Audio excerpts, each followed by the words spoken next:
Okay, this video is about Module 6. Module 6 is divided into two parts. In the first part, we will be discussing about the basics of real-time operating systems. Okay, in this video, we will be discussing about the services provided by an RTOS, what is the goals of an RTOS, structure of an RTOS kernel, process management, memory management. Okay, so what do you mean by OS? OS or operating system, it acts as a bridge between the user applications and the underlying system resources through a set of system functionalities and services. It also manages the system resources and makes them available to the user applications or tasks on a need basis. So we can say that the primary functions of any operating system is to make the system convenient to use and also to manage the various system resources. Okay, അപ്പോൾ ഒരു operating system എന്ന് പറയുമ്പോഴത്തേക്കും നമുക്കിപ്പോഴത്തെ നമ്മുടെ കയ്യിലെ ഒരു operating system എന്ന് പറയുന്നത് നമ്മുടെ വിൻഡോസ് ഓപ്പറേറ്റിംഗ് സിസ്റ്റമാണ്.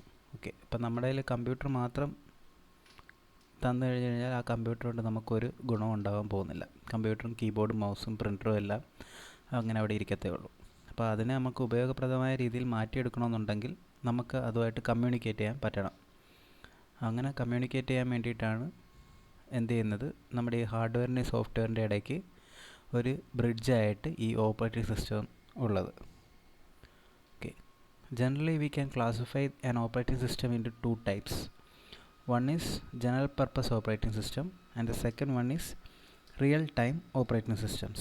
Okay, അപ്പോൾ നമ്മുടെ സിസ്റ്റത്തിലുള്ള ഇപ്പോൾ പറഞ്ഞ വിൻഡോസ് 7 അതൊക്കെയാണ് ജനറൽ പർപ്പസ് ഓപ്പറേറ്റിംഗ് സിസ്റ്റം എന്ന് പറയുന്നത്. And when it comes to embedded systems we need real time operating systems. അപ്പോൾ എംബഡഡ് സിസ്റ്റം എന്ന് പറയുമ്പോഴത്തേക്കും ഇപ്പോൾ എംബഡഡ് സിസ്റ്റത്തിന് ഒരു എക്സാമ്പിൾ എടുക്കുക. ഫോർ എക്സാമ്പിൾ ഒരു മിസൈൽ ലോഞ്ചർ, അതിൻ്റെ ഒരു ഓപ്പറേറ്റിംഗ് സിസ്റ്റത്തിൻ്റെ പാർട്ട് മിസൈൽ ലോഞ്ചറാണ്. അപ്പോൾ അതിനൊരു റിയൽ ടൈം ഓപ്പറേറ്റിംഗ് സിസ്റ്റം കാണും. അപ്പോൾ അവിടുത്തെ പ്രത്യേകത എന്താണ്, നമ്മൾ ഒരു കീ പ്രസ് ചെയ്യുന്നതനുസരിച്ചിട്ടായിരിക്കണം അത് വർക്ക് ചെയ്യുന്നത്. അപ്പോൾ അവിടെ നമുക്ക് വിൻഡോസ് പോലുള്ളൊരു ഓപ്പറേറ്റിംഗ് സിസ്റ്റം പറ്റില്ല. അവിടെ നമുക്ക് അതിന് സ്പെഷ്യലൈസ് ആയിട്ടുള്ള ഒരു ഓപ്പറേറ്റിംഗ് സിസ്റ്റം വേണം. അപ്പോൾ നോർമലി ഒരു എംബഡഡ് സിസ്റ്റം എന്ന് പറയുമ്പോഴത്തേക്കും എംബഡഡ് സിസ്റ്റത്തിൻ്റെ കേസിൽ മെമ്മറി കൺസ്ട്രെയിൻസ് കാണും, സിസ്റ്റത്തിൻ്റെ ബാറ്ററി കപ്പാസിറ്റി, മെമ്മറി കൺസ്ട്രെയിൻസ് കാണും. അപ്പം വളരെ കുറച്ച് മെമ്മറി ആയിരിക്കും നമുക്ക് അവൈലബിൾ ആയിട്ടുള്ളത്. അപ്പം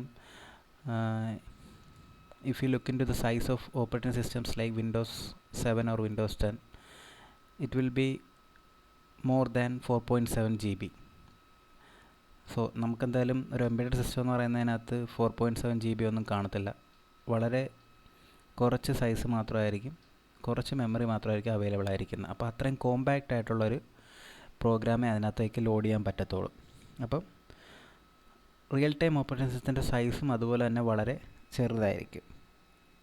ഓക്കെ, അങ്ങനെ പല കാര്യങ്ങളും നമ്മൾ ശ്രദ്ധിക്കണം. അപ്പം at first will be discussing about the differences between a real time operating system and a general purpose operating system. Okay, അപ്പം എന്താണ് റിയൽ ടൈം ഓപ്പറേറ്റിംഗ് സിസ്റ്റത്തിൻ്റെ properties? It is deterministic, no random execution pattern. ഇപ്പോൾ real time operating system എന്ന് പറയുന്നത് നമ്മൾ embedded ഡിവൈസസിനാണ് use ചെയ്യുന്നത്. So അതിലെന്ന് പറയുമ്പോഴത്തേക്കും നമുക്ക് ഓരോ ഇവൻറ്റും എപ്പോൾ സംഭവിക്കും, ഇല്ലെങ്കിൽ ഇപ്പം നമുക്കൊരു 20 ടാസ്ക് അതിനകത്തുണ്ടെന്നുണ്ടെങ്കിൽ ഓരോ ടാസ്ക് എപ്പോൾ സംഭവിക്കും, ഇല്ലെങ്കിൽ എന്ത് ഇവൻറ്റിന് കഴിഞ്ഞിട്ട് എന്ത് ടാസ്ക് സംഭവിക്കണം എന്നുള്ളത് കറക്റ്റായിട്ട് പ്ലാൻഡ് ആയിരിക്കും. നമ്മുടെ പ്രോഗ്രാമർ അത് ഫിക്സ് ചെയ്ത് വെച്ചിരിക്കുന്നതായിരിക്കും. അതുകൊണ്ടാണ് അതിനെ ഡിറ്റർമിനിസ്റ്റിക് എന്ന് പറയുന്നത്. ഓക്കെ, പക്ഷേ നമ്മളുടെ ജനറൽ പർപ്പസ് ഓപ്പറേറ്റിംഗ് സിസ്റ്റത്തിലാണെന്നുണ്ടെങ്കിൽ അത് റാൻഡം ആയിരിക്കും. അത് depends on the user who is using the system. നമ്മൾ അത് ഓരോ രീതിയിൽ അതിനെ വർക്ക് ചെയ്യും. പിന്നീടുള്ളതെന്ന് predictable response times. Predictable response times എന്ന് പറയുന്നതും ഇതുപോലെ തന്നെയാണ്. ഓരോ ടാസ്കിനും ഫങ്ഷൻ ചെയ്യാനായിട്ട് ഇത്ര ടൈം അലോട്ടഡ് ആയിരിക്കും. ഇത്ര സമയത്തിനുള്ളിൽ അതിൻ്റെ റെസ്പോൺസ് കിട്ടിയില്ലെന്നുണ്ടെങ്കിൽ അതനുസരിച്ചിട്ടുള്ളൊരു സിസ്റ്റം ആയിരിക്കും, അതനുസരിച്ചിട്ടുള്ള ഒരു പ്രൊസീജിയർ ആയിരിക്കും ആ സിസ്റ്റത്തിനകത്ത് നോക്കുന്നത്, റിയൽ ടൈം ഓപ്പറേറ്റിംഗ് സിസ്റ്റം ആണെന്നുണ്ടെങ്കിൽ. Then it will be time bound. രണ്ടും സെയിം ആയിട്ട് തന്നെ വരാം. ടൈം ബൗണ്ട് എന്ന് പറയുന്നത് ഈ പറയുന്ന സമയത്തിനുള്ളിൽ ഓരോ ആക്ടിവിറ്റിയും കംപ്ലീറ്റ് ആവണം. Then it has pre-emptive kernel. We have discussed about preemptive kernel in the earlier lectures. Preemptive kernel എന്ന് പറയുമ്പോഴത്തേക്ക് it has the property of preempting the process when it comes to priority. Okay, പിന്നെ അതിൻ്റെ examples എന്ന് പറയുന്നത് ഇവിടെ കുറേ examples കൊടുത്തിട്ടുണ്ട്. Free ആർട്ടോസ്, സെഫെയർ എന്നൊക്കെ കൊടുത്തിട്ടുണ്ട്. അതുപോലെ മൈക്രോ COS, VX വർക്ക്സ്. അപ്പം ഇത് നോർമലി നമ്മുടെ real time operating system use ചെയ്യുന്നത് embedded കമ്പ്യൂട്ടിങ്ങിലായിരിക്കും. And then when it comes to general purpose operating system, it will be having random execution pattern, dynamic memory mapping, response times are not guaranteed. അപ്പം അത് use ചെയ്യുന്ന യൂസറിനെ കണക്കായിരിക്കും. ഇപ്പം നമ്മൾ വിൻഡോസിൽ work ചെയ്യുമ്പോഴത്തേക്കും വേർഡിൽ എന്തെങ്കിലും ഒരു കാര്യം ടൈപ്പ് ചെയ്തുകൊണ്ടിരുന്നിട്ട് ചിലപ്പം നമ്മളത് അവിടെ ഇട്ട് നിർത്തി വെച്ചിട്ട് പോകും, പിന്നെ ഒരു പാട്ട് കേൾക്കാനായിട്ട് പോകും. അപ്പം അത് പ്രെഡിക്റ്റ് ചെയ്യാനായിട്ട് പറ്റില്ല. എക്സാമ്പിൾ എന്ന് പറയുന്നത് വിൻഡോസ്, മാക് OS, ലിനക്സ്. അത് യൂസ് ചെയ്യുന്നത് നമ്മൾ ഡെസ്ക്ടോപ്പ്, ലാപ്ടോപ്പ്, ടാബ്ലറ്റ്, അവിടെ മെമ്മറി കൺസ്ട്രെയിൻസ് ഒന്നുമില്ല, അങ്ങനെയുള്ളിടത്തായിരിക്കും യൂസ് ചെയ്യുന്നത്. ഓക്കെ, അപ്പം പഴയ കാലത്ത്, അതായത് ഈ റിയൽ ടൈം ഓപ്പറേറ്റിംഗ് സിസ്റ്റംസ് ഇപ്പോൾ ഈ പറയുന്ന എക്സാമ്പിളൊക്കെ പറഞ്ഞു. അപ്പോൾ അതൊക്കെ വരുന്നതിന് മുമ്പെന്ന് പറയുമ്പോഴത്തേക്കും ഓരോ എംബഡഡ് സിസ്റ്റംസ് യൂസ് ചെയ്യുന്നവരും അവർ ജനറേറ്റ് ചെയ്യുന്ന പ്രോഡക്റ്റിന് അവർ തന്നെ ഒരു കോഡ് എഴുതി, അവർ തന്നെ ഒരു പ്രോഗ്രാം എഴുതി, സിസ്റ്റം സ്പെസിഫിക് ആയിട്ടുള്ള അതിൻ്റെ ഫങ്ഷൻസിന് മാത്രമായിട്ടുള്ള എംബഡഡ് സോഫ്റ്റ്വെയർ ആയിരുന്നു ഡെവലപ്പേഴ്സ് ചെയ്തുകൊണ്ടിരുന്നത്. ഓക്കെ, അപ്പോൾ അങ്ങനെ ചെയ്യുമ്പോഴുള്ള പ്രശ്നം എന്ന് പറയുമ്പോഴത്തേക്കും അതിനൊന്നും ഒരു എന്താ പറയുക, ഒരു ജനറലായിട്ട് ചെയ്യുന്നൊരു ഇല്ല, അല്ലെങ്കിൽ ഇത് ഒരു സ്റ്റാൻഡേർഡ് ഇല്ലായിരുന്നു. സ്റ്റാൻഡേർഡ് ഇല്ല എന്ന് പറഞ്ഞു കഴിഞ്ഞാൽ ഇപ്പോൾ ഒരു പ്രോസസ്സറിനെ ബേസ് ചെയ്ത് അത് ചെയ്ത് കഴിഞ്ഞ് കഴിഞ്ഞാൽ അത് ആ പ്രോസസ്സറിന് മാത്രമേ അത് യൂസ് ചെയ്യാൻ പറ്റത്തുള്ളൂ, ആ സോഫ്റ്റ്വെയറും കാര്യങ്ങളും. നെക്സ്റ്റ് ഒരു ഹയർ ലെവൽ പ്രോസസ്സറിലേക്ക് പോകണമെന്ന് വിചാരിച്ചാൽ പോലും എനിക്ക് ഒന്നേന്ന് പറഞ്ഞാൽ കോഡുകളെല്ലാം മാറ്റേണ്ടി വന്നിരുന്നു. അപ്പോൾ അത് മാറ്റിക്കൊണ്ട് ഇപ്പോൾ പോർട്ടബിൾ ഓപ്പറേറ്റിംഗ് സിസ്റ്റം സ്റ്റാൻഡേർഡ്സ് ഒക്കെ വന്നിട്ടുണ്ട്. അങ്ങനെയാണ് പിന്നെ നമുക്ക് ഓരോരോ റിയൽ ടൈം ഓപ്പറേറ്റിംഗ് സിസ്റ്റംസ് വന്നത്. ഓക്കെ, നെക്സ്റ്റിന് നമുക്ക് പറയാനുള്ളത് റിയൽ ടൈം ഓപ്പറേറ്റിംഗ് സിസ്റ്റത്തിനെ പറ്റി നമ്മൾ ഡീറ്റെയിൽ ആയിട്ട് പറയാൻ പോവുകയാണ്. So a real-time operating system, it is a variant of an operating system that operates in a constrained environment in which computer memory and processing power is limited. Moreover, they often need to provide their services in definite amount of time. നമ്മൾ നേരത്തെ study പറഞ്ഞ അതേ കാര്യങ്ങൾ തന്നെയാണ്. It has to work in a constrained environment എന്ന് പറയുമ്പോഴത്തേക്കും നമുക്കവിടെ കുറച്ച് കൺസ്ട്രെയിൻസ് കാണും. What are the constraints are the computer memory and the processing power. And the another important thing is that it has to provide the services at definite amount of time. Okay,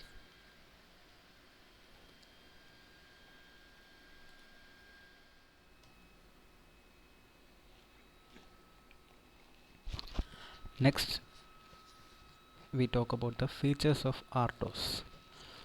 Okay, the main features of RTOS are multitasking and preemptibility.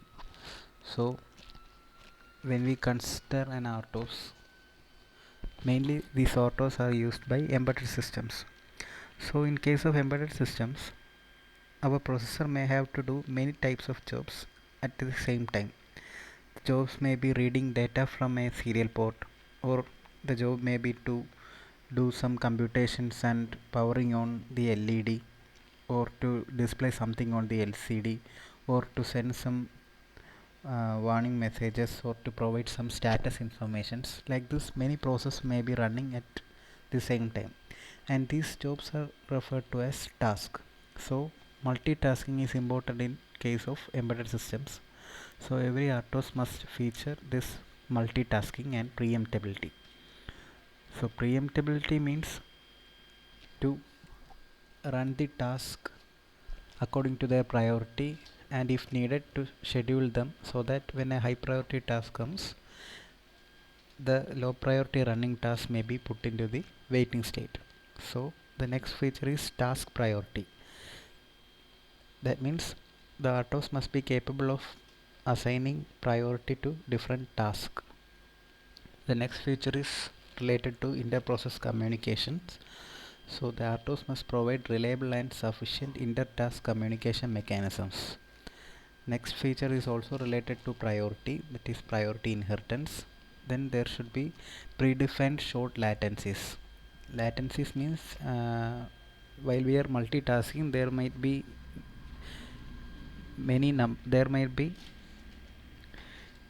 cases when we need to switch the context between the tasks. So the context switching time must be minimum, and interrupt servicing latency should be minimum.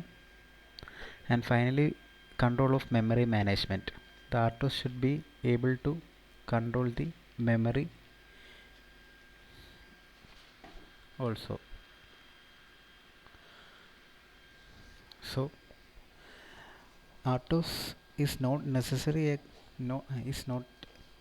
necessary for all type of embedded systems. അതായത് നമ്മൾ വളരെ വലിയ applications ഒന്നുമില്ല, എന്തെങ്കിലും ഒരു toy car അങ്ങനെ നമുക്ക് എന്തെങ്കിലും ഉള്ളൊരു എംബഡഡ് സിസ്റ്റമാണ് ഡെവലപ്പ് ചെയ്യുന്നുണ്ടെങ്കിൽ അവിടെ ആർട്ടോസിൻ്റെ ആവശ്യമൊന്നുമില്ല. But as the complexity increases we need to use an RTOS also. And the classifications of RTOS, we can classify the RTOS into two mainly: hard real time and soft real time. Soft real time എന്ന് പറയുന്നത്, in case of soft real time നമുക്ക് time constraints ഉണ്ടെന്ന് പറഞ്ഞു. പക്ഷേ ആ time കൺസ്ട്രെയിൻസിനുള്ളിൽ result കിട്ടിയില്ല എന്നുണ്ടെങ്കിൽ അവിടെ വലിയ ഡിസാസ്റ്റർ ഒന്നും സംഭവിക്കാൻ പോകുന്നില്ല. നമുക്ക് ആ ക്വാളിറ്റി മാത്രമേ മിസ് ചെയ്യത്തുള്ളൂ. അതെന്ന് പറയുമ്പോഴത്തേക്കും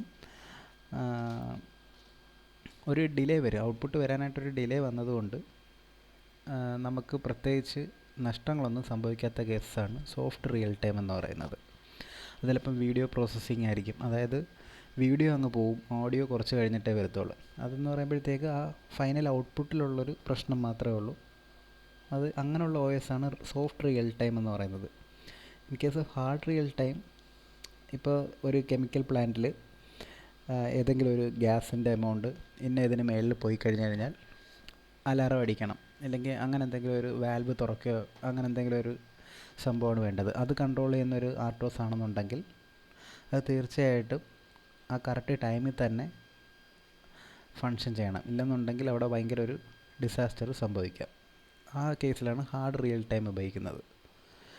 ഇല്ലെന്നുണ്ടെങ്കിൽ നേരത്തെ നമ്മൾ പറഞ്ഞ പോലെ ഏതെങ്കിലും ഒരു മിസൈൽ ലോഞ്ചർ അതിനകത്ത് വരുന്ന സോഫ്റ്റ്വെയർ ആണെന്നുണ്ടെങ്കിലും, ഇല്ലെങ്കിൽ റോക്കറ്റ് ലോഞ്ചർ, അവിടെയൊക്കെ എന്ന് പറയുമ്പോഴത്തേക്കും ഇന്ന സമയത്ത് റോക്കറ്റ് ലോഞ്ച് ചെയ്യണമെന്ന് പറഞ്ഞായിരിക്കും പ്രോഗ്രാം സെറ്റ് ചെയ്തേക്കുന്നത്.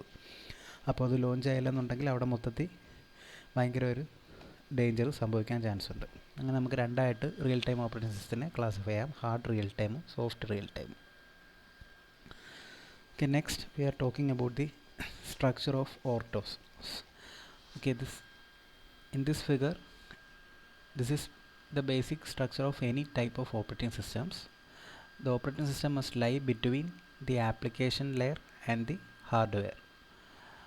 അപ്പോൾ ഇവിടെ ആർട്ടോസിൻ്റെ കേസ് പറയുമ്പോഴത്തേക്ക് നമുക്ക് ആർട്ടോസിൻ്റെ കേർണലും BSP എന്ന് പറയുമ്പോഴത്തേക്കും ബോർഡ് സപ്പോർട്ട് പാക്കേജ് എന്ന് പറയും. അപ്പോൾ ബോർഡ് സപ്പോർട്ട് പാക്കേജ് എന്ന് പറഞ്ഞു കഴിഞ്ഞാൽ നമുക്കിപ്പോൾ ഈ ഒരു ആർട്ടോസ് കൊണ്ട് ഇപ്പോൾ ഒരു പർട്ടിക്കുലർ ഹാർഡ്വെയറിലോട്ട് ഇൻസ്റ്റാൾ ചെയ്യാൻ ശ്രമിക്കുമ്പോഴത്തേക്കും ആ ഹാർഡ്വെയർ കൊടുക്കേണ്ട ഒരു ബേസിക് മിനിമം സപ്പോർട്ടുണ്ട്. അതാണ് ഈ ബോർഡ് സപ്പോർട്ട് പാക്കേജിനകത്ത് ഉള്ളത്. അപ്പോൾ അവിടെ ആയിരിക്കും നമ്മളുടെ OSൻ്റെ ബൂട്ടിങ്ങും സെക്ഷനും എല്ലാം സ്റ്റോർ ചെയ്ത് വെച്ചിരിക്കുന്നത്. അതായത് ബേസിക്കലി ഒന്ന് സ്റ്റാർട്ടപ്പ് ആവാൻ വേണ്ടിയിട്ട് ഏതൊക്കെ ഡിവൈസസ് സപ്പോർട്ട് വേണമെന്നുള്ളതൊക്കെ ആയിരിക്കും ഈ ബോർഡ് സപ്പോർട്ട് പാക്കേജിനകത്ത് ഉള്ളത്. അപ്പോൾ ഇതൊരു ജനറൽ സ്ട്രക്ചറാണ്. നമുക്ക് കുറച്ചുകൂടി ഡെപ്തിലുള്ളൊരു സ്ട്രക്ചർ നോക്കാം. അപ്പം നോർമലി ഒരു സിമ്പിൾ ആർട്ടോസ് ആണെന്നുണ്ടെങ്കിൽ അതിനകത്ത് ഈ കേർണൽ മാത്രമേ കാണത്തുള്ളൂ, ഇതിന് ചുറ്റുമുള്ള കാര്യങ്ങളൊന്നും കാണാൻ വഴിയില്ല. കുറച്ചുകൂടി കോംപ്ലക്സ് ആയിട്ട് ആർട്ടോസ് കുറച്ചുകൂടി വെൽ ഡെവലപ്ഡ് ആർട്ടോസ് ആണെന്നുണ്ടെങ്കിൽ അതിനകത്ത് ഈ പറയുന്ന ബ്ലോക്സുകൾ കൂടി ഇൻക്ലൂഡ് ചെയ്യണം. So for a basic RTOS it will only consist of the kernel part, and when the complexity of the of RTOS increases, it will consist of these protocol stacks, portable operating system interchange support, and like this. ഇതെല്ലാം കൂടി ഒരുമിച്ച് വരും. അതാണ് ഒരു ആർട്ടോസിൻ്റെ architecture എന്ന് പറയുന്നത്. The next thing we are going to learn is about kernel. So എന്താണ് kernel? Okay, നമ്മൾ ഒരുപാട് നാൾ കേട്ടിട്ടുള്ള സംഭവമായിരിക്കും ഈ കേർണൽ എന്ന് പറയുന്നത്. ഓക്കെ, അപ്പോൾ ഒരു ഓപ്പറേറ്റിംഗ് സിസ്റ്റത്തിൻ്റെ ഏറ്റവും ബേസിക് മിനിമം ഫങ്ഷൻസ് സ്റ്റോർ ചെയ്ത് വെച്ചിരിക്കുന്ന പാർട്ടിനെയാണ് നമുക്ക് കേർണൽ എന്ന് വിളിക്കുന്നത്. ഏറ്റവും ബേസിക് ഫങ്ഷൻസ് വരുന്നതായിരിക്കും കേർണൽ. അല്ലെങ്കിൽ ഓപ്പറേറ്റിംഗ് സിസ്റ്റത്തിൻ്റെ കോർ എന്ന് പറയുന്നത് നമുക്ക് കേർണലാണെന്ന് പറയാം. Okay, so any operating system will consist of two parts. One is the kernel space and the next one is the user space. Okay, അപ്പോൾ കേർണൽ സ്പേസും ഉണ്ട്, യൂസർ സ്പേസും ഉണ്ട്. കേർണൽ സ്പേസിലാണ് ഓപ്പറേറ്റിംഗ് സിസ്റ്റത്തിൻ്റെ ഏറ്റവും ബേസിക്സ് ആയിട്ടുള്ളതും ഏറ്റവും ഇമ്പോർട്ടൻ്റ് ആയിട്ടുള്ള കാര്യങ്ങളും സ്റ്റോർ ചെയ്ത് വെച്ചിരിക്കുന്നത്. So it should lie in a protected area of the memory. Kernel സ്പേസിലേക്ക് നമുക്ക് റൈറ്റ് ചെയ്യാനായിട്ട് പറ്റില്ല. അതായത് ഒരു യൂസർ സ്പേസ് എന്ന് പറയുമ്പോൾ നമ്മുടെ നോർമൽ ആപ്ലിക്കേഷൻ, നമ്മൾ യൂസർ റൺ ചെയ്യുന്ന ആപ്ലിക്കേഷൻസ് ആയിരിക്കും. അപ്പോൾ ആ റൺ ചെയ്യുന്ന ആപ്ലിക്കേഷൻസിന് ഒരിക്കലും കേർണൽ സ്പേസിലേക്ക് അറ്റാക്ക് ചെയ്യാനായിട്ട് പറ്റത്തില്ല. അതൊരു പ്രൊട്ടക്റ്റഡ് ഏരിയയിലായിരിക്കും കിടക്കേണ്ടത്. Okay, so the memory space at which the kernel code is located is known as kernel space. Similarly, all user applications are loaded to a specific area of primary memory, and this memory area is referred to as user space. It is the memory area where user applications are loaded and executed. Okay, അപ്പം അത് നമ്മുടെ operating സിസ്റ്റത്തിനെ depend ചെയ്തിരിക്കും. ചിലപ്പോൾ operating സിസ്റ്റത്തിൽ ഒരൊറ്റ സ്പേസേ കാണത്തുള്ളൂ, ഇങ്ങനെ separation കാണത്തില്ല. എന്നാലും in generally speaking, most of the operating system consists of two parts, the kernel space and user space. Kernel സ്പേസിലായിരിക്കും നമ്മുടെ ഓപ്പറേറ്റിംഗ് സിസ്റ്റത്തിൻ്റെ എല്ലാ ഫങ്ഷനാലിറ്റീസും ഇൻക്ലൂഡ് ചെയ്തിരിക്കുന്നത്. യൂസർ സ്പേസിലായിരിക്കും നമ്മുടെ ആപ്ലിക്കേഷൻസ് റൺ ചെയ്യുന്നത്. ഓക്കെ, ഇനി കേർണലിനെ നമുക്ക് രണ്ടായിട്ട് തിരിക്കാം. മോണോലിത്തിക് കേർണൽ എന്നും മൈക്രോ കേർണൽ എന്നും വിളിക്കാം. ഓക്കെ, മോണോലിത്തിക് കേർണലും മൈക്രോ കേർണലും. ഓക്കെ, അപ്പം ഇത് അതിൻ്റെ രണ്ടിൻ്റെ ആർക്കിടെക്ചറാണ്. So before going in to the architecture of monolithic kernel and micro kernel, let us see what are the functions of this kernel.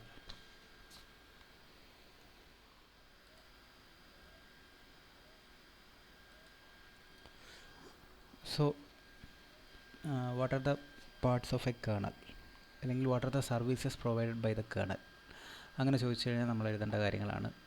First service is process management, then primary memory management, file system management, device management, interrupt handler, secondary storage management.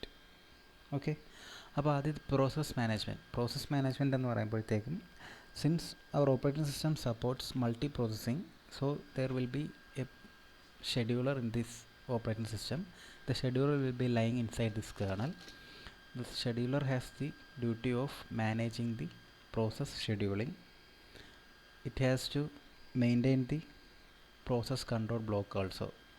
The next feature is primary memory management. So primary memory എന്ന് പറയുമ്പോഴത്തേക്കും നമ്മളുടെ റാം ആണ്. So റാമിനകത്ത് ഏതൊക്കെ process run ചെയ്യണം, ഏതൊക്കെ process എത്ര memory use ചെയ്യണം, അങ്ങനെയുള്ള കാര്യങ്ങൾ അതെല്ലാമാണ് പ്രൈമറി മെമ്മറി മാനേജ്മെൻറ്റിൽ വരുന്നത്. പിന്നെ ഫയൽ സിസ്റ്റം മാനേജ്മെൻറ്റ് എന്ന് പറയുമ്പോഴത്തേക്കും it will be dealing with the creation and deletion of files, or creation and deletion of directories, or providing naming to the files. അങ്ങനെ പല ഫങ്ഷൻസ് ആയിരിക്കും ഫയൽ സിസ്റ്റം മാനേജ്മെൻറ്റിൽ വരുന്നത്. then we have device മാനേജ്മെൻറ്റിൽ എന്ന് പറയുമ്പോഴത്തേക്കും നമുക്ക് ഓരോ IO ഡിവൈസസിൽ നിന്നുള്ള request വരും. ഇപ്പോൾ യൂസർ ആപ്ലിക്കേഷൻസ് റൺ ചെയ്യും. അപ്പോൾ ആപ്ലിക്കേഷൻസ് ഓരോ IO ഡിവൈസസിന് ആവശ്യപ്പെടും. അപ്പോൾ ആവശ്യപ്പെടുന്നതനുസരിച്ചിട്ട് ഇതിന് കറസ്പോണ്ടിങ് ആയിട്ടുള്ള കാര്യങ്ങൾ OS ചെയ്യണം. ഇപ്പോൾ നമ്മളിപ്പോൾ ജസ്റ്റ് കീബോർഡ് എടുത്ത് ടൈപ്പ് ചെയ്യുന്ന ഉടനെ നമ്മുടെ വേർഡിനകത്ത് ലെറ്റേഴ്സ് വരുന്നുണ്ട്. അപ്പോൾ ഇത് നടക്കുന്നതെന്ന് പറഞ്ഞു കഴിഞ്ഞാൽ കീബോർഡിൽ ടൈപ്പ് ചെയ്യുന്ന ഉടനെ ഇതിന് കറസ്പോണ്ടിങ് ആയിട്ടൊരു ഫങ്ഷൻ കേർണലിന് ചെല്ലും. അപ്പോൾ കേർണലിന് മനസ്സിലാവും മോണിറ്ററിലേക്ക് ഓരോ കീ പ്രസ് വരണം എന്നുള്ളത് മനസ്സിലാവും. അപ്പോൾ അതനുസരിച്ചിട്ടുള്ള ഫീച്ചേഴ്സ് OS സെറ്റ് ചെയ്ത് കൊടുക്കണം. അതാണ് ഡിവൈസ് മാനേജ്മെൻറ്റിൻ്റെ കേസിൽ വരുന്നത്. നമ്മൾ APIs എന്നൊക്കെ പറയും, ആപ്ലിക്കേഷൻ പ്രോഗ്രാമിംഗ് ഇൻ്റർഫേസസ് എന്നൊക്കെ പറയും. അപ്പം ഈ സോഫ്റ്റ്വെയർ എഴുതുന്ന MS വേർഡ് എഴുതിയ ആൾക്ക് നമ്മൾ അത് ഏത് സിസ്റ്റത്തിലാണ് കൊണ്ട് ഇൻസ്റ്റാൾ ചെയ്യുന്നതെന്ന് അറിയത്തില്ല. അപ്പോൾ അയാൾ അവിടെ ജനറലി റൈറ്റ് എന്ന് പറഞ്ഞൊരു ഫംഗ്ഷനായിരിക്കും അവിടെ വിളിക്കുന്നത്. അപ്പോൾ ആ റൈറ്റിന് ഈ കേർണൽ വേണം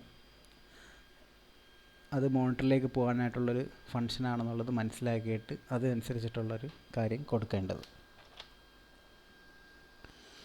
okay, next function is interrupt handler. And After that, secondary storage management. Okay, next we will be going to different types of kernel. അപ്പോൾ നമുക്ക് മോണോലിത്തിക് കേർണലും ഉണ്ട്, മൈക്രോ കേർണലും ഉണ്ടെന്ന് പറഞ്ഞു. So monolithic kernel means all the kernel services will be running inside the kernel space itself. അപ്പോൾ ആ കേർണലിൻ്റെ എല്ലാ സർവീസസും, file system management, IO device management, inter process management, process management, inter process communication, ഈ പറയുന്ന എല്ലാ കാര്യങ്ങളും ഒരൊറ്റ സ്പേസിൽ കൊടുത്തിരിക്കുന്നു. അതിനെയാണ് നമ്മൾ മോണോലിത്തിക് കേർണൽ എന്ന് പറയുന്നത്. മൈക്രോ കേർണൽ എന്ന് പറയുമ്പോഴത്തേക്കും ഏറ്റവും ബേസിക് ഫങ്ഷനായ IO ഡിവൈസസുമായിട്ടുള്ള കമ്മ്യൂണിക്കേഷൻ മാത്രമേ അവിടെ നോക്കത്തുള്ളൂ. ബാക്കി ഫങ്ഷൻസ് എല്ലാം വേറെ സെപ്പറേറ്റ് ഏരിയയിലേക്കാണ് കൊടുക്കുന്നത്. അതായത് മെമ്മറി മാനേജ്മെൻറ്റ്, പ്രോസസ് മാനേജ്മെൻറ്റ്, അങ്ങനെ ഏറ്റവും ബേസിക് ആയിട്ടുള്ള കാര്യങ്ങൾ മാത്രമേ ഈ കേർണൽ സ്പേസിൽ ഉണ്ടാകത്തുള്ളൂ. അങ്ങനെയുള്ള ഒരു കേർണലിനെയാണ് നമ്മൾ മൈക്രോ കേർണൽ എന്ന് വിളിക്കുന്നത്. ഓക്കെ, അപ്പോൾ ഇത്രയാണ് ആർട്ടോസിൻ്റെ ബേസിക്സിനെ പറ്റി പറയാനായിട്ടുള്ളത്. So what are the functions provided by a real-time kernel? It will be process management, which includes process scheduling, process synchronization, then memory management, interrupt handling, time management. Okay,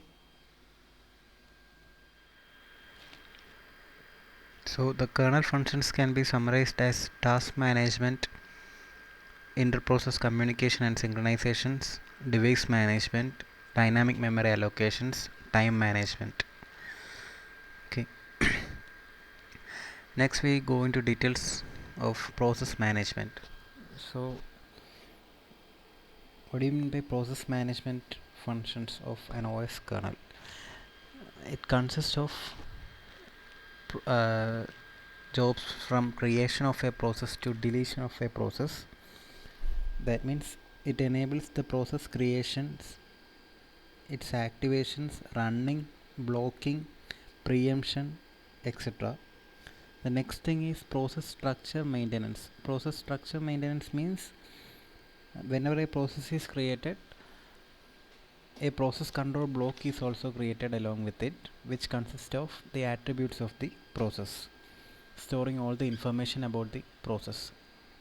So that is related to process structure maintenance. The next function is processing resource request. Means the process may be requesting some of the resources from the operating systems.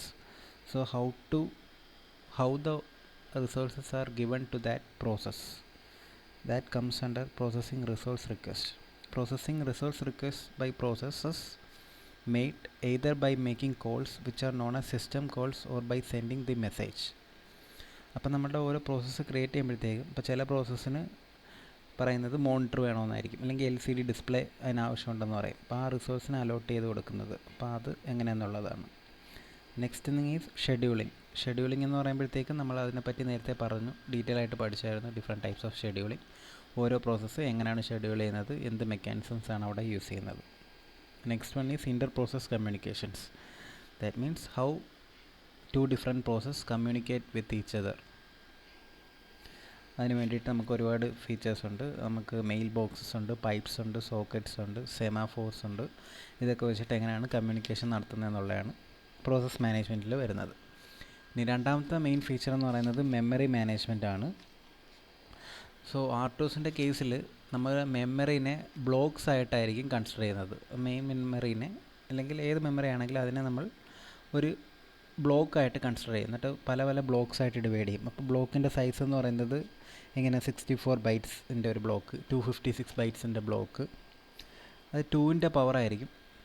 അത്രയും സൈസുള്ള പല പല ബ്ലോക്കുകളായിട്ട് divide ചെയ്ത് കൊടുക്കും. അപ്പോൾ memory management എന്ന് പറയുമ്പോഴത്തേക്കും നമുക്ക് നേരത്തെ പറഞ്ഞത് process management. So whenever a process is created, it is assigned some memory also. ഓരോ പ്രോസസ്സിനും അതിൻ്റേതായ മെമ്മറി അസൈൻ ചെയ്ത് കൊടുക്കുന്നുണ്ട്. അപ്പം പ്രോസസ്സിനകത്താണ് നമുക്ക് ത്രെഡ്സ് ഉള്ളതെന്ന് പറയുന്നത്. അപ്പോൾ ത്രെഡ് എന്ന് പറയുന്നത് എന്ത് ചെയ്യും, ഈ പ്രോസസ്സിന് അലോക്കേറ്റ് ചെയ്ത മെമ്മറി ആയിരിക്കും ഈ ത്രെഡും യൂട്ടിലൈസ് ചെയ്യുന്നത്.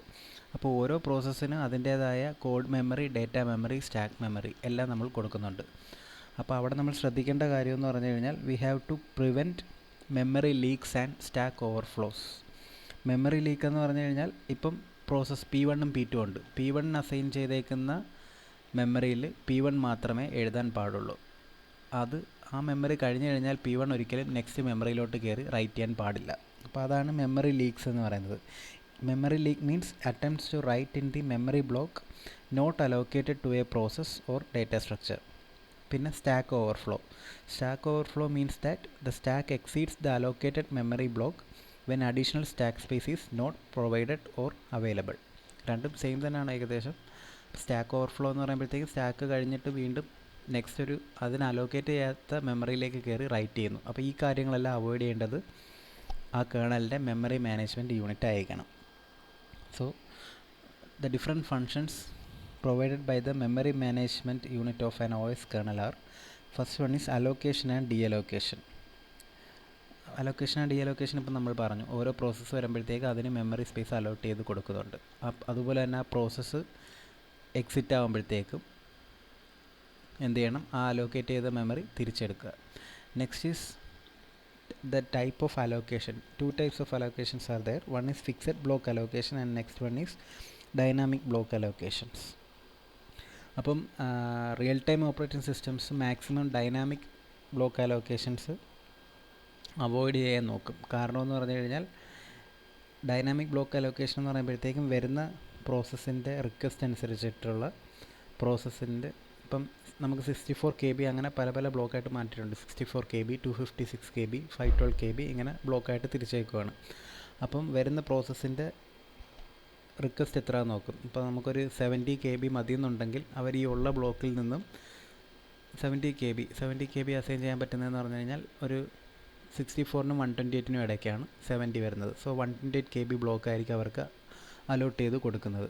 ഇപ്പം ഫോർ എക്സാമ്പിൾ നമുക്ക് വരുന്നത് ഒരിക്കൽ കൊടുക്കുന്നത് 512 KBയുടെ ബ്ലോക്ക് ആയിരിക്കും അലോക്കേറ്റ് ചെയ്ത് കൊടുക്കുന്നത്. അപ്പം ഇങ്ങനെ ഒന്ന് സെർച്ച് ചെയ്തിട്ട് വേണം ഇത് അലോക്കേറ്റ് ചെയ്ത് കൊടുക്കാൻ. അപ്പോൾ അവിടെ ഒരു ടൈം ഡിലേ വരാൻ ചാൻസ് ഉണ്ട്. അത് കാരണം മാക്സിമം അവർ അവോയ്ഡ് ചെയ്യാനായിട്ട് നോക്കുന്നുണ്ട്. Next one is memory protection to OS functions. So when we talked about kernel, we told that there are two spaces, kernel space and memory space. അപ്പോൾ OS function, അതായത് OSൻ്റെ main functions എല്ലാം kernel സ്പേസിലാണ് ഉള്ളതെന്ന് പറഞ്ഞു. അപ്പോൾ kernel space protected ആയിരിക്കണമെന്ന് ഞാൻ അപ്പോഴേ പറഞ്ഞിരുന്നു. കാര്യം അതിനകത്തേക്ക് എന്തെങ്കിലും ഓവർ റൈറ്റോ എന്തെങ്കിലും ചെയ്ത് കഴിഞ്ഞ് കഴിഞ്ഞാൽ it will affect the whole system. So there should be memory protection to OS function. The next thing is memory protection among task. അപ്പോൾ ഓരോ ടാസ്കിനും ടാസ്ക് 1ൻ്റെ മെമ്മറിയിൽ ടാസ്ക് 1 മാത്രമേ റൈറ്റ് ചെയ്യാൻ പാടുള്ളൂ. അതൊരിക്കലും പോയി ടാസ്ക് 2ൻ്റെ മെമ്മറിയിൽ റൈറ്റ് ചെയ്യാനായിട്ട് പാടില്ല. അപ്പോൾ അതിൻ്റെ ഇടയിലും ടാസ്കിൻ്റെ ഇടയിലും മെമ്മറി പ്രൊട്ടക്ഷൻ ഉണ്ടാവണം. Okay, the next feature is about device management. Okay, അടുത്തൊരു ഇമ്പോർട്ടൻറ്റ് ഫങ്ഷനാണ് ഡിവൈസ് മാനേജ്മെൻറ്റ് എന്ന് പറയുന്നത്. So we have talked about device driver. Device driver എന്തായിരുന്നു? ഇറ്റ് ഈസ് എ സോഫ്റ്റ്വെയർ എന്ന് പറയുമ്പോഴത്തേക്കും നമ്മൾ സിസ്റ്റത്തിൽ പുതിയതായിട്ട് എന്ത് ഡിവൈസ് കൊണ്ട് കണക്ട് ചെയ്ത് കഴിഞ്ഞാലും അവർ പറയും ഡിവൈസ് ഡ്രൈവർ ഇൻസ്റ്റാൾ ചെയ്യാൻ പറയും. അപ്പോൾ ഡിവൈസ് ഡ്രൈവർ എന്ന് പറഞ്ഞു കഴിഞ്ഞാൽ ആ പർട്ടിക്കുലർ ഡിവൈസിനെ നമ്മുടെ സിസ്റ്റത്തിന് മനസ്സിലാവുന്ന രീതിയിൽ ആക്കിയെടുക്കുക. അല്ലെങ്കിൽ നമ്മുടെ സിസ്റ്റത്തിൽ നിന്ന് ഒരു കമാൻഡ് കൊടുത്തു കഴിഞ്ഞ് കഴിഞ്ഞാൽ ആ ഡിവൈസിന് എന്താണ് ചെയ്യേണ്ടതെന്നുള്ളത് മനസ്സിലാവണം. അല്ലെങ്കിൽ ആ ഡിവൈസിൽ നിന്നൊരു കമാൻഡ് കിട്ടിക്കഴിഞ്ഞ് കഴിഞ്ഞാൽ ഞാൻ എന്താണ് ചെയ്യേണ്ടതെന്ന്, അതായത് എൻ്റെ സിസ്റ്റം എന്താണ് ചെയ്യേണ്ടതെന്ന് സിസ്റ്റത്തിന് മനസ്സിലാവണം. അപ്പോൾ ഇവർ തമ്മിൽ കമ്മ്യൂണിക്കേറ്റ് ചെയ്യാനായിട്ടൊരു സെറ്റപ്പ് ഉണ്ടാവണം. അതിന് ആ ഒരു സോഫ്റ്റ്വെയറാണ് ഡിവൈസ് ഡ്രൈവർ എന്ന് പറയുന്നത്. ഓക്കെ, അപ്പം what are the different functions provided by kernel in case of device management. അപ്പോൾ ഇതിനകത്ത് ഒരുപാട് ഫങ്ഷൻസ് ലിസ്റ്റ് ചെയ്തിട്ടുണ്ട്. അപ്പോൾ ഏതൊരു ഡിവൈസ് മാനേജർ ചെയ്യേണ്ട കാര്യം എന്ന് പറഞ്ഞു കഴിഞ്ഞാൽ എന്തൊക്കെയാണെന്ന് പറയാം. ഇപ്പം നമുക്ക് പല പല പ്രോസസ്സുകളുണ്ട്. അപ്പോൾ ഓരോ പ്രോസസ്സിനും ചിലപ്പോൾ ഓരോ ഡിവൈസിനെ ചോദിക്കുക. ഇപ്പോൾ ഒരു പ്രോസസ്സ് പറയുകയാണ് എനിക്ക് ഡിസ്പ്ലേ സിസ്റ്റം വേണമെന്ന് പറയുന്നു, അല്ലെങ്കിൽ എനിക്ക് ഡിസ്പ്ലേ സിസ്റ്റത്തിലേക്ക് ഈ ഒരു കാര്യം റൈറ്റ് ചെയ്യണമെന്ന് പറയുന്നു. അപ്പോൾ ആ പ്രോസസ്സ് അത് പറയുന്ന ഉടനെ അത് LCDയിലേക്ക് റൈറ്റ് ചെയ്യാൻ പറയുന്നു. സോ നമ്മുടെ OS വേണം എന്ത് ചെയ്യേണ്ടത്, ഈ പ്രോസസ്സ് തരുന്ന കമാൻഡിനെ LCDയിലേക്ക് റൈറ്റ് ചെയ്യാൻ പറ്റുന്ന രൂപത്തിലേക്ക് മാറ്റിയെടുക്കേണ്ടത് നമ്മളുടെ കേർണലിലുള്ള ഡിവൈസ് മാനേജ്മെൻറ്റ് ആയിരിക്കണം. ഓക്കെ, അപ്പോൾ ഡിവൈസ് എന്ന് പറയുന്നത് പിന്നെ ശ്രദ്ധിക്കേണ്ട കാര്യം, ഒന്നിൽ കൂടുതൽ പ്രോസസ്സ് ചിലപ്പോൾ ഡിവൈസ് ചോദിക്കാം. അപ്പം ഡിസ്പ്ലേയുടെ കേസിൽ നമുക്ക് ഒറ്റ ഡിസ്പ്ലേ കാണത്തുള്ളൂ. അപ്പോൾ എന്ത് ചെയ്യണം, ആർക്കാണോ പ്രയോറിറ്റി കൂടിയത് അയാൾക്ക് വേണം അതിനെ അലോട്ട് ചെയ്ത് കൊടുക്കേണ്ടത്. അപ്പോൾ ആ ഒരു കാര്യങ്ങളെല്ലാം ഡിവൈസ് മാനേജ്മെൻറ്റിൽ നോക്കണം. So the device manager should coordinate between applications, process, drivers and device controllers. It will ensure that a device is accessible to only one task at an instant. അപ്പം ഇപ്പോൾ ആ ഒരു ഇപ്പോൾ ഡിസ്പ്ലേയുടെ കാര്യം പറഞ്ഞു കഴിഞ്ഞാൽ ഒരൊറ്റ ഡിസ്പ്ലേ നമ്മുടെ സിസ്റ്റത്തിൽ കാണത്തുള്ളൂ. സോ ഒന്നിൽ കൂടുതൽ പ്രോസസ്സ് ആ ഡിസ്പ്ലേ ചോദിച്ചു കഴിഞ്ഞ് കഴിഞ്ഞാൽ ആർക്ക് കൊടുക്കണമെന്നുള്ള കാര്യങ്ങൾ മാനേജ് ചെയ്യാൻ പറ്റണം. ഓക്കെ, അപ്പോൾ ഒന്നിലധികം റിസോഴ്സസ് അവൈലബിൾ ആണെന്നുണ്ടെങ്കിൽ അതിനെ എങ്ങനെ മാനേജ് ചെയ്യണം. അപ്പോൾ ഡിവൈസ് മാനേജറിനകത്ത് ഈ പറയുന്ന രണ്ട് കാര്യങ്ങളും നടക്കണം. So device manager components will consist of device drivers and ISRs. The next thing will be resource managers. അപ്പം ഡിഫറെൻറ്റ് ഫങ്ഷൻസ് എന്തൊക്കെയാണെന്ന് നോക്കാം. ആദ്യത്തേത് ഡിവൈസ് ഡിറ്റക്ഷൻ ആൻഡ് അഡിഷൻ.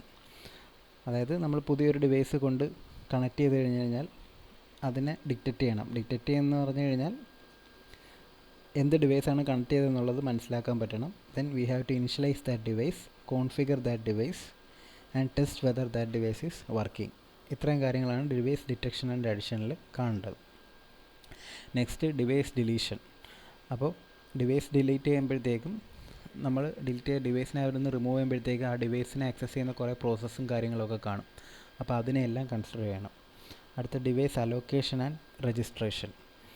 അപ്പം ഡിവൈസ് വന്ന് കണക്ട് ചെയ്യുമ്പോഴത്തേക്ക് അതിന് ഓരോ പോർട്ട് നമ്പറൊക്കെ അസൈൻ ചെയ്യും. അപ്പം അത് അലോക്കേറ്റ് ചെയ്യുന്നതാണ് ഡിവൈസ് അലോക്കേഷൻ ആൻഡ് രജിസ്ട്രേഷനിൽ ചെയ്യുന്നത്. അടുത്തത് ഡിറ്റാച്ചസ് ആൻഡ് ഡീ രജിസ്ട്രേഷൻ. അപ്പോൾ അലോട്ട് ചെയ്ത ഇൻപുട്ട് ഔട്ട്പുട്ട് പോർട്ട് ഡിറ്റാച്ച് ചെയ്യുന്നു. ഡിറ്റാച്ച് ചെയ്യുമ്പോഴത്തേക്ക് അതിനെ ഡീ രജിസ്റ്റർ ചെയ്യുക. അടുത്ത restricting devices to a specific process. അത് നേരത്തെ പറഞ്ഞ കണക്ക് ഇപ്പോൾ ഒരൊറ്റ റിസോഴ്സേ ഉള്ളെന്നുണ്ടെങ്കിൽ അതിന് അറ്റ് എ ടൈം ഒരു പ്രോസസ്സിനെ ഉപയോഗിക്കാൻ പറ്റത്തുള്ളൂ. So we should restrict the device to a specific process at a specific time. അടുത്ത ഡിവൈസ് ഷെയറിങ്. ഇനി ഷെയറബിൾ റിസോഴ്സ് ആണെന്നുണ്ടെങ്കിൽ അങ്ങനെ ഒന്നിൽ കൂടുതൽ പ്രോസസ്സിന് ഷെയർ ചെയ്യുന്ന രീതിയിലാക്കി കൊടുക്കുക. അടുത്ത ഡിവൈസ് ആക്സസ് മാനേജ്മെൻറ്റ്. എങ്ങനെയാണ് ആ ഡിവൈസിനെ ആക്സസ് ചെയ്യുന്നത്? സീരിയൽ ആക്സസ് ആണോ, പാരലൽ ആക്സസ് ആണോ, റാൻഡം ആക്സസ് ആണോ, അങ്ങനെയുള്ള കാര്യങ്ങൾ. അടുത്ത ഡിവൈസ് ബഫർ മാനേജ്മെൻറ്റ്. അപ്പം ഡിവൈസിന് വരുന്ന ബഫർ എന്ന് പറയുന്നത് ചിലപ്പം സിംഗിൾ ബൈറ്റ് ബഫർ ആയിരിക്കും, ചിലപ്പോൾ ഡബിൾ ബഫർ ആയിരിക്കാം, അങ്ങനെ എങ്ങനെ വേണമെങ്കിലും വരാം. അപ്പോൾ അതിൻ്റെ ബഫർ അനുസരിച്ചിട്ട് അതിനെ മാനേജ്മെൻറ്റ് ചെയ്യുക. അടുത്ത ഡിവൈസ് ഡ്രൈവർ അപ്ഡേറ്റ്. അപ്പോൾ നമുക്ക് ഡിവൈസ് ഡ്രൈവറിന് ഇടയ്ക്കിടയ്ക്ക് ഇങ്ങനെ അപ്ഡേറ്റ്സ് വന്നുകൊണ്ടേയിരിക്കും. അപ്പോൾ ആ വരുന്ന അപ്ഡേറ്റ്സ് പ്രൊവൈഡ് ചെയ്യാൻ പറ്റുന്ന ഫീച്ചേഴ്സ് ഉണ്ടോ എന്ന് നോക്കുക. അടുത്ത ബാക്കപ്പ് ആൻഡ് റിസ്റ്റോറേഷൻ. ഓക്കെ, അപ്പോൾ ഇത്രയാണ് ഡിവൈസ് മാനേജ്മെൻറ്റിൽ വരുന്ന കാര്യങ്ങൾ. ഇനി ഏതൊരു ഡിവൈസുമായിട്ട് റിലേറ്റ് ചെയ്ത് വരുന്ന കുറച്ച് ഫങ്ഷൻസ് ഉണ്ട്. ഡിവൈസ് മാനേജ്മെൻറ്റും നമ്മുടെ ഫയൽ സിസ്റ്റം മാനേജ്മെൻറ്റും എല്ലാം ഏകദേശം ഒരുപോലെ തന്നെ ആയിരിക്കും വരുന്നത്. ഇപ്പോൾ different OS commands for a devices എന്ന് പറയുന്നത് ഒന്ന് ക്രിയേറ്റ് ആൻഡ് ഓപ്പൺ, രണ്ടാമത്തെ write, read, IO control, close and delete. ഇതൊക്കെ തന്നെ ആയിരിക്കും ഫയൽ സിസ്റ്റത്തിലും വരുന്നത്. ക്രിയേറ്റ് ആൻഡ് ഓപ്പൺ എന്ന് പറയുമ്പോഴത്തേക്കും പുതിയതായിട്ടൊരു ഡിവൈസ് കൊണ്ടുവരുന്നു, ഇനിഷ്യലൈസ് ചെയ്യുന്നു, കോൺഫിഗർ ചെയ്യുന്നു, അതെല്ലാം ക്രിയേറ്റ് ആൻഡ് ഓപ്പണിലായിരിക്കും വരുന്നത്. റൈറ്റ് എന്ന് പറയുമ്പോഴത്തേക്കും we will be writing in to the buffer of the device, output ബഫറിലോട്ട് റൈറ്റ് ചെയ്യുന്നു. റീഡ് എന്ന് പറയുമ്പോൾ we will be reading from the input buffer or input from the device. ഒരു ഇൻപുട്ട് ഡിവൈസ് ആയിരുന്നിരിക്കണം, അവിടെ ആയിരിക്കും റീഡ് യൂസ് ചെയ്യുന്നത്. അടുത്ത IO കൺട്രോൾ. അപ്പം നമുക്ക് എന്തെങ്കിലും ആ പർട്ടിക്കുലർ ഡിവൈസിൽ എന്തെങ്കിലും ഫീച്ചേഴ്സ് മാറ്റാനായിട്ട് വേണ്ടിയിട്ട് അതിന് വല്ല കോൺഫിഗറേഷൻ വരുത്താനായിട്ട് IO കൺട്രോൾ യൂസ് ചെയ്യുക. അപ്പോൾ നമ്മൾ ഇതിൻ്റെ ഒരു എക്സാമ്പിളാണ് നിങ്ങൾ മൈക്രോ പ്രോസസ്സറിൽ 8255 പഠിച്ചപ്പോഴത്തേക്കും അവിടെ കൺട്രോൾ രജിസ്റ്റർ എന്ന് പറയുന്നൊരു സംഭവം ഉണ്ടായിരുന്നു. അപ്പോൾ അതിനകത്ത് വേർഡ്സ് മാറ്റുന്നതനുസരിച്ചിട്ട്, ബിറ്റ്സ് മാറ്റുന്നതനുസരിച്ചിട്ട് അതിന് ഡിഫറെൻറ്റ് മോഡ്സിൽ വർക്ക് ചെയ്യാമെന്ന് പറഞ്ഞു. അതുപോലെ ഏത് ഡിവൈസിനും നമുക്ക് കൺട്രോൾ ചെയ്യാൻ പറ്റും. Finally close and delete. Okay, അപ്പോൾ നെക്സ്റ്റ് മെയിൻ ഫംഗ്ഷനാണ് ഫയൽ സിസ്റ്റം ഓർഗനൈസേഷൻ. ഓക്കെ, കേർണലിൻ്റെ ലാസ്റ്റായിട്ട് നമുക്ക് പഠിക്കാനുള്ളതാണ് file system organisation. Okay, what do you mean by a file? A file is a named entity on a media card or an optical disk or a system memory. It consists of data, characters and text. Okay, file എന്ന് പറയുമ്പോഴത്തേക്കും നമുക്കറിയാം, file എന്ന് പറയുമ്പോഴത്തേക്കും നമ്മുടെ മനസ്സിൽ വരുന്നതെന്ന് പറഞ്ഞാൽ ഒന്നുകിൽ ചിലപ്പോൾ ഒരു പാട്ടായിരിക്കാം, അല്ലെങ്കിൽ ഒരു വേർഡ് ഫയലായിരിക്കാം, അല്ലെങ്കിൽ ഒരു മൂവി ഫയലായിരിക്കാം. അപ്പോൾ ഇതെല്ലാം എന്താണ്, കുറേ ബിറ്റ്സ് ഡേറ്റേഴ്സാണ് ഇങ്ങനെ സ്റ്റോർ ചെയ്ത് വെച്ചിരിക്കുന്നത്. It will be stored in our secondary storage like hard disk or pen drives. അപ്പം ഫയൽ സിസ്റ്റം മാനേജ്മെൻറ്റ് എന്ന് പറയുമ്പോഴത്തേക്ക് എന്തായിരിക്കും? ഈ ഫയലിനെ ഓപ്പൺ ചെയ്യുക, റീഡ് ചെയ്യുക, റൈറ്റ് ചെയ്യുക, ഈ കാര്യങ്ങളായിരിക്കും ഫയൽ സിസ്റ്റം മാനേജ്മെൻറ്റിൽ വരുന്നത്. ഇപ്പോൾ ഫയൽ സ്റ്റോർ ചെയ്ത് വെച്ചിരിക്കുന്ന ഹാർഡ് ഡിസ്കിലായിരിക്കാം. എംബെഡഡ് സിസ്റ്റം എന്ന് പറയുമ്പോഴത്തേക്ക് നമ്മൾ അതിൻ്റെ പ്രൈമറി മെമ്മറിയിലായിരിക്കാം, റാമിലോ റോമിലോ ഉള്ള ഫയലായിരിക്കാം ഉദ്ദേശിക്കുന്നത്. ഓക്കെ, അപ്പം നമുക്ക് ബേസിക്കലി 2 ടൈപ്പ് ഫയലാണുള്ളത്. ഒന്ന് ബ്ലോക്ക് ഫയൽ സിസ്റ്റവും രണ്ടാമത്തെ ബൈറ്റ് സ്ട്രീം ഫയൽ സിസ്റ്റവും. Block file system means in that the application will generate the files to be saved into the memory, and it will be translated into block streams, and a file pointer will be provided such that it will point to a block from the start to end of the file. ഇപ്പോൾ block file system എന്ന് പറയുമ്പോഴത്തേക്ക് നമ്മൾ file ഉണ്ടാക്കിയിട്ട് അത് ഓരോ ബ്ലോക്കായിട്ടായിരിക്കും വരുന്നത്. അപ്പോൾ ഈ ബ്ലോക്കിലേക്ക് അതിൻ്റെ ഫസ്റ്റ് ബ്ലോക്കിലേക്ക് ഒരു പോയിൻ്റർ കാണും. അത് വെച്ചിട്ട് നമുക്ക് സ്റ്റാർട്ട് മുതൽ എൻഡ് വരെ നമുക്ക് അതിനെ ആക്സസ് ചെയ്യാനായിട്ട് പറ്റും. അതാണ് ബ്ലോക്ക് ഫയൽ സിസ്റ്റം. രണ്ടാമത്തെ ബൈറ്റ് സ്ട്രീം ഫയൽ സിസ്റ്റം. അപ്പോൾ നേരത്തെ നമുക്ക് ബ്ലോക്സ് ആയിട്ടാണ് ഫയൽ ജനറേറ്റ് ചെയ്യുന്നുണ്ടെങ്കിൽ ഇവിടെ ബൈറ്റ്സ് ആയിട്ടായിരിക്കും ഫയൽ ജനറേറ്റ് ചെയ്യുന്നത്. അപ്പോൾ ബൈറ്റ്സ് ആയിട്ട് ഇങ്ങനെ ബൈറ്റായിട്ട് ജനറേറ്റ് ചെയ്ത് തരും. എന്നിട്ട് നമ്മൾ അതിനെ ഒരു പർട്ടിക്കുലർ ഡേറ്റ സ്ട്രക്ചറിലേക്ക് മാറ്റിയെടുക്കും. എന്നിട്ട് എന്ത് ചെയ്യും? ഒരു പോയിൻ്റർ കൊടുക്കും. പോയിൻ്റർ ഫസ്റ്റ് ബൈറ്റ് മുതൽ ലാസ്റ്റ് ബൈറ്റ് വരെ. ഇപ്പോൾ 10 ബൈറ്റാണ് ഉള്ളതെന്നുണ്ടെങ്കിൽ 0 to 9, അപ്പോൾ 0 1 2 3 4 5 6 7 8 9 അത്രയും വരുമ്പോഴത്തേക്ക് ആ 10 ബൈറ്റിനെ നമുക്ക് കിട്ടും. അങ്ങനെയാണ് ബൈറ്റ് സ്ട്രീം ഫയൽ സിസ്റ്റം എന്ന് പറയുന്നത്. ഓക്കെ, പിന്നെ ഉള്ളതെന്ന് ഫയൽ ഡിസ്ക്രിപ്റ്റർ എന്ന് പറയും. അപ്പം a file system has a data structure called file descriptor similar to the process descriptor at process control block. FD വെച്ചിട്ടാണ് പറയുന്നത്. അപ്പോൾ നമ്മളൊരു ഫയൽ ഓപ്പൺ ചെയ്ത് കഴിഞ്ഞാൽ ഒരു ഇൻറ്റിജർ വാല്യൂ റിട്ടേൺ ചെയ്യും. അതിനെ ഫയൽ ഡിസ്ക്രിപ്റ്റർ എന്ന് പറയും. അപ്പോൾ അത് വെച്ചിട്ട് നമുക്ക് ഓരോ കാര്യങ്ങൾ മനസ്സിലാക്കാൻ പറ്റും. അപ്പോൾ data structure of file descriptor in a typical file സിസ്റ്റംസിൽ ആണ് ഇനി പറയാൻ പോകുന്നത്. അപ്പോൾ അതിനകത്ത് വരുന്നതെന്ന് പറയുന്നത് ഫയൽ ഡിസ്ക്രിപ്റ്റേഴ്സിൻ്റെ കാര്യമാണ് പറയുന്നത്. ഫയൽ ഡിസ്ക്രിപ്റ്റേഴ്സിന് എക്സാമ്പിൾസ് ആണ് പറയുന്നത്. Identity, creator, state, file info, sharing permissions, storing media details, ഇതെല്ലാം ഫയൽ ഡിസ്ക്രിപ്റ്റേഴ്സാണ്. അപ്പോൾ ഈ ഫയൽ സിസ്റ്റം ഓർഗനൈസേഷനിൽ നമുക്ക് പ്രോസസ്സിൻ്റെ കേസിൽ നമുക്ക് പ്രോസസ് കൺട്രോൾ ബ്ലോക്ക് ഉണ്ടായിരുന്നു, അതിൻ്റെ ആട്രിബ്യൂട്ട്സ് സ്റ്റോർ ചെയ്താണ്. അപ്പോൾ ഒരു ഫയലിൻ്റെ ആട്രിബ്യൂട്ട്സ് ആണ് ഈ പറയുന്ന കാര്യങ്ങൾ. ഐഡൻറ്റിറ്റി എന്ന് പറഞ്ഞു കഴിഞ്ഞാൽ it is the name by which file is identified in the application. രണ്ടാമത്തെ ക്രിയേറ്റർ അല്ലെങ്കിൽ ഓണർ ഓഫ് ദി ഫയൽ.